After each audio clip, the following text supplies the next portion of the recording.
David Bennett, warga Amerika Serikat, menjadi orang pertama di dunia menjalani transplantasi jantung babi hasil modifikasi genetik.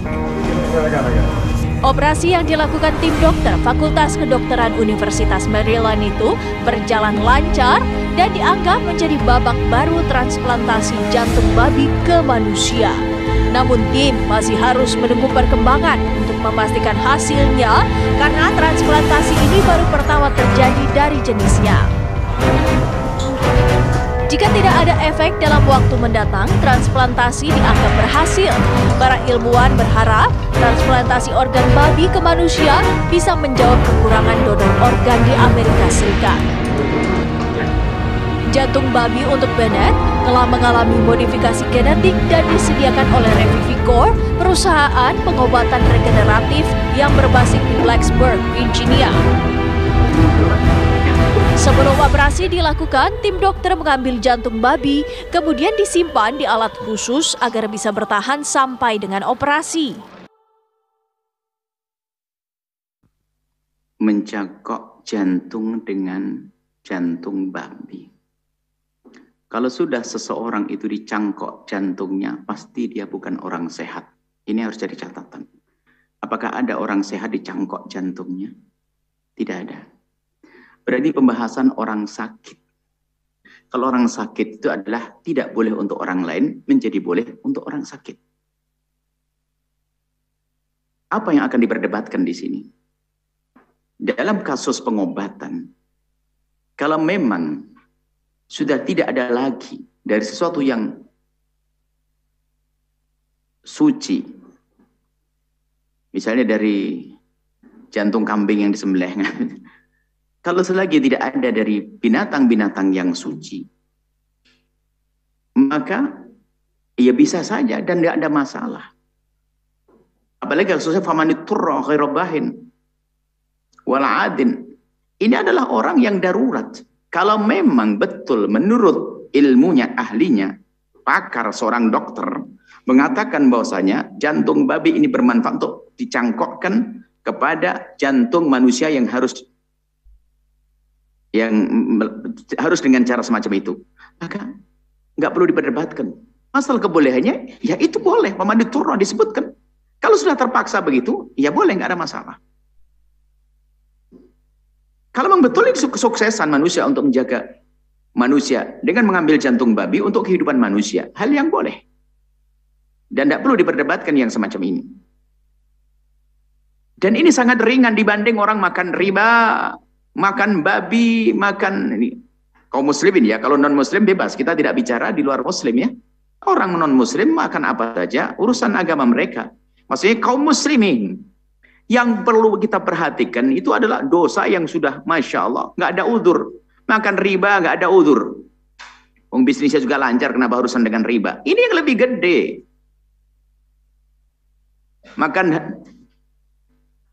riba, kemudian makan hartanya anak yatim.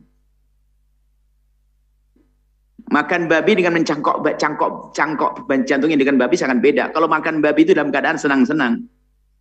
Kalau masalah mencangkok, ini karena sakit. Jadi kalau memang itu adalah benar menurut ahlinya, dokter, ya sah-sah aja. Cuman biasanya kok idahnya begini dalam menggunakan sesuatu yang seperti itu, jika memang sudah tidak ada dari barang-barang yang suci, yang mewakili atau yang sama persis itu, maka boleh mengambil sesuatu yang najis seperti itu.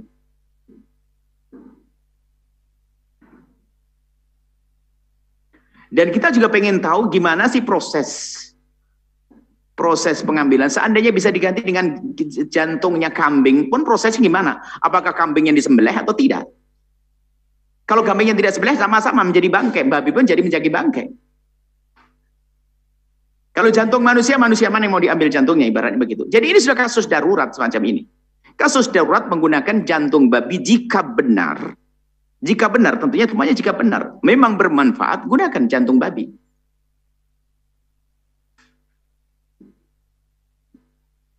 Dan urusan kenajisan babi, kan menurut madhab kita memang itu mughalladhah yang diberatkan. Sementara madhab yang lain mengatakan najis seperti bangkai-bangkai yang lainnya. binatang yang lainnya. Apalagi kasusnya darurat itu, akan makan babi pun makan ya. Kalau darurat nggak ada yang kita makan, kemudian kita akan mati, maka makan daging babi jadi boleh kok. Tentunya secukupnya untuk menahan agar dia tidak mati. Bukan berpesta, bukan. Mana ada orang pesta cangkok jantung, nggak ada. Semuanya karena sakit. Tolong, kalau ada kemajuan semacam ini ya, jadi dukung ini keselamatan manusia.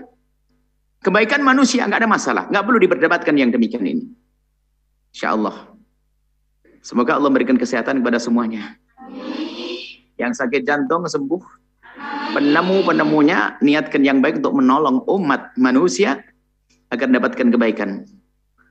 Dan kita harus memilah ya masalah keharaman itu. Ada keharaman yang betul-betul sudah nggak ada khilaf itulah. Keharaman yang jelas ya kayak itu makan riba.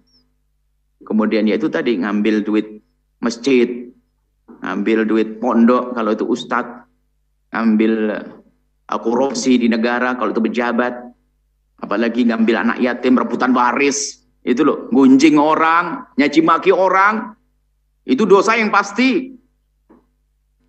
Urusan cangkok babi mah dibanding itu mah jauh lebih ringan.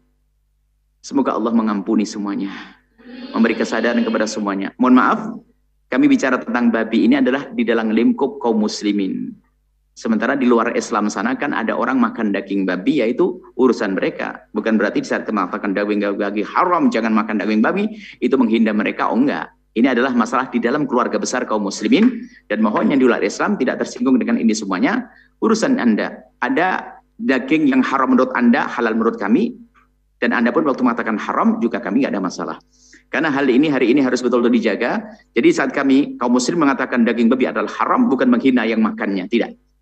Hanya mengingatkan kaum muslimin agar tidak makan, itu saja. Orang di luar Islam urusan dengan agamanya. Wallah.